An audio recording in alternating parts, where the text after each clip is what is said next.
Hello everyone, আজকে আমরা কথা বলবো মালয়েশিয়াতে একজন স্টুডেন্টের প্রত্যেক মাসে কত টাকা খরচ হয় বা প্রত্যেক মাসে তার কত টাকা বাজেট রাখলে সে মালয়েশিয়াতে খুব ভালোভাবে চলাচল করতে পারবে।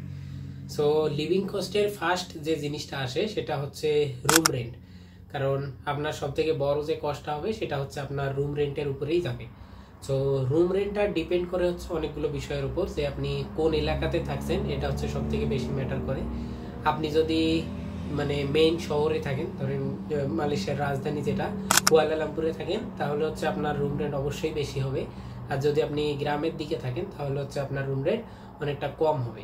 তাও আমরা যদি রুম রেন্টের একটা রেঞ্জ ধরি তাহলে হচ্ছে এটা মোটামুটি 300 থেকে 500 টাকার মধ্যে পড়বে হচ্ছে আপনার সিঙ্গেল রুম। 300 বা 350 থেকে 500 টাকার মধ্যে আপনি সিঙ্গেল রুম থাকতে পারবেন। আর যদি আপনি রুম শেয়ার করতে চান সেক্ষেত্রে হচ্ছে 300 থেকে 400-র মধ্যে আপনি শেয়ারিং রুম পেয়ে যাবেন। আর যদি আপনি মাস্টার রুম নিয়ে থাকতে চান, মাস্টার রুম মানে হচ্ছে আপনার রুমের সাথে অ্যাটাচ বাথরুম থাকবে এবং 2 জন ইজিলি থাকতে পারবেন মাস্টার রুমে। সো সেই রুম যদি আপনি নিতে চান তাহলে মাস্টার রুম মোটামুটি 650 থেকে 800, 900, 1000 পর্যন্ত হয়ে থাকে। অ্যান্ড আর কিছু আছে হচ্ছে স্টুডিও রুম। স্টুডিও রুমগুলোর মধ্যে হচ্ছে আপনার বাথরুম তো থাকবেই, প্লাস হচ্ছে রান্নাঘরও আপনার রুমের মধ্যেই থাকবে। সো একজন মানুষের যা যা লাগে সবগুলো একটা রুমের ভেতরেই থাকবে। এটাকে বলা হয়েছে স্টুডিও রুম। সো আপনারা যদি খুব বেশি বড় লোক হয়ে থাকেন তাহলে হচ্ছে স্টুডিও রুমে থাকবেন। আর স্টুডিও রুমের কস্ট হচ্ছে মোটামুটি 1000 থেকে 1200, 1500 পর্যন্ত হয়ে থাকে। বাট আমি মনে করি অ্যাজ এ স্টুডেন্ট আপনার জন্য সব থেকে বেস্ট হচ্ছে হয় সিঙ্গেল রুম, যাদের হচ্ছে শেয়ার করতে প্রবলেম হয়, আর দ্বিতীয় হচ্ছে শেয়ারিং রুম। এই দুটো অপশন আপনার জন্য খুব ভালো হবে। সো আমরা যদি রুম রেন্ট হিসাবে ধরি তাহলে হচ্ছে আপনার রুম রেন্টের কস্ট মোটামুটি 350 থেকে 500-র মধ্যে আপনার রুম রেন্টের কস্ট হয়ে যাওয়া উচিত। দেন সেকেন্ড যে কস্ট আসবে সেটা হচ্ছে আপনার খাওয়া দাওয়া। সো খাওয়া দাওয়ার দুইটা অপশন আছে, হয় এক আপনি নিজে রান্না করে খাবেন, অথবা 2 হচ্ছে আপনি বাইরে থেকে কিনে খাবেন। সো কোনটায় সব থেকে খরচ কম? খরচ কম হচ্ছে আপনি যদি নিজে রান্না করে খান। নিজে রান্না করবেন, বাজার করবেন, রান্না করবেন, খাবেন, শেষ। যদি নিজে রান্না করে খান তাহলে হচ্ছে পুরো মাসে আপনার খরচ 150 রিঙ্গিতের উপরে যাওয়া উচিত না। সো 150 রিঙ্গিতের মধ্যে আপনার পুরো মাসের খরচ হয়ে যাওয়া উচিত। আর যদি আপনি বাইরে খান তাহলে হচ্ছে আপনার বাইরে প্রত্যেক বেলা, যদি আপনি এক বেলা খাইতে যান তাহলে হচ্ছে আপনার মোটামুটি 7 থেকে 8 রিঙ্গিত বা আমরা 10 রিঙ্গিত ধরতে পারি। সো আপনার এক বেলা বাইরে খাইতে 10 রিঙ্গিতের খরচ হবে। সো আপনি যদি প্রত্যেকদিন 2 বেলা করে খান তাহলে হচ্ছে এখন হিসাব করেন একদিনে 20 রিঙ্গিত, আর এক মাসে হচ্ছে 600 রিঙ্গিত আপনার খরচ হবে অনলি খাওয়া দাওয়ার উপরে যদি আপনি বাইরে খান। সো আপনি এখন ভাবেন আপনি কোনটা অপশন চুজ করবেন। যদি আপনি নিজে রান্না করে খান তাহলে হচ্ছে 150 থেকে 200 রিঙ্গিত এনাফ একদম। আর যদি বাইরে থেকে কিনে খান তাহলে হচ্ছে 500-600 রিঙ্গিত যাবে। সো সেক্ষেত্রে আমি বলবো আপনারা যারা স্টুডেন্ট তারা অবশ্যই নিজে রান্না করে খাওয়ার চেষ্টা করবেন।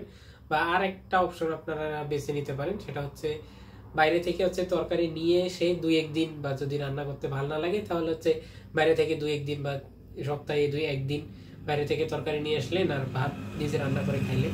এরকমটা করতে পারেন আর কি, যদি নিজের রান্না খুবই বাজে লাগে। কিন্তু আমি মনে করি যদি আপনি ধীরে ধীরে রান্না করতে থাকেন তাহলে হচ্ছে 1-2 মাস লাগবে না আপনার রান্না ভালো হইতে। সো এটা হচ্ছে সেকেন্ড কস্ট। আমি ধরতেছি যে আপনি নিজেই রান্না করে খাবেন। সো আপনার রুম রেন্ট গেল 350 থেকে 500, খাওয়া দাওয়া হচ্ছে 150 থেকে 200 এর মধ্যেই। আর থার্ড যে কস্টটা আসবে সেটা হচ্ছে আপনার ট্রান্সপোর্ট কস্ট। এখন ট্রান্সপোর্ট কস্টটা ডিপেন্ড করবে হচ্ছে আপনি আপনার ভার্সিটি থেকে কত দূরে থাকেন, বা আপনি যে পার্ট টাইম জব করেন বা করবেন সেটা থেকে আপনি কত দূরে থাকেন। কারণ আপনার ভার্সিটি সপ্তাহে 2-3 দিন যাওয়া লাগবে, আর যদি আপনি পার্ট টাইম জব করেন তাহলে হচ্ছে আপনাকে সপ্তাহে মিনিমাম 6 দিন তো যাইতেই হবে পার্ট টাইম জবে। সো সেক্ষেত্রে আপনার ট্রান্সপোর্ট কস্টটা মোটামুটি ভেরি করবে। সো নর্মালি একজন স্টুডেন্টের ট্রান্সপোর্ট কস্ট 100 থেকে 150 রিঙ্গিত হয়ে থাকে যদি varsity and part time job খুব দূরে হয় বা দুইটার মাঝামাঝি আপনি থাকেন, তাহলে হচ্ছে মোটামুটি কস্টটা 100 থেকে 150 রিঙ্গিত হয়ে থাকে। অ্যান্ড এই তিনটাই হচ্ছে মেইন কস্ট, আপনার খাওয়া দাওয়া, আপনার থাকা অ্যান্ড আপনার ট্রান্সপোর্ট, এই তিনটা হচ্ছে মেইন কস্ট। সো আমরা ধরতে পারি যে 350 থেকে 500 রিঙ্গিত আপনার রুম রেন্ট, আপনার থাকা খাওয়ার খরচ হচ্ছে 150 থেকে 200, আর আপনার ট্রান্সপোর্ট কস্ট হচ্ছে 100 থেকে 150। সো আপনি যদি পাবলিক ট্রান্সপোর্ট ইউজ করেন তাহলে হচ্ছে আপনার ট্রান্সপোর্ট কস্ট অনেকটা কমাইতে পাবেন, আর যদি গ্র্যাব ইউজ করেন তাহলে হচ্ছে কিন্তু আপনার ট্রান্সপোর্ট কস্ট অনেকটা বেড়ে যাবে। ধরেন 300-400 বা 500 রিঙ্গিত আপনার ট্রান্সপোর্ট কস্টে আসবে। সো সেক্ষেত্রে আমি প্রেফার করবো যে আপনারা পাবলিক ট্রান্সপোর্ট ইউজ করেন।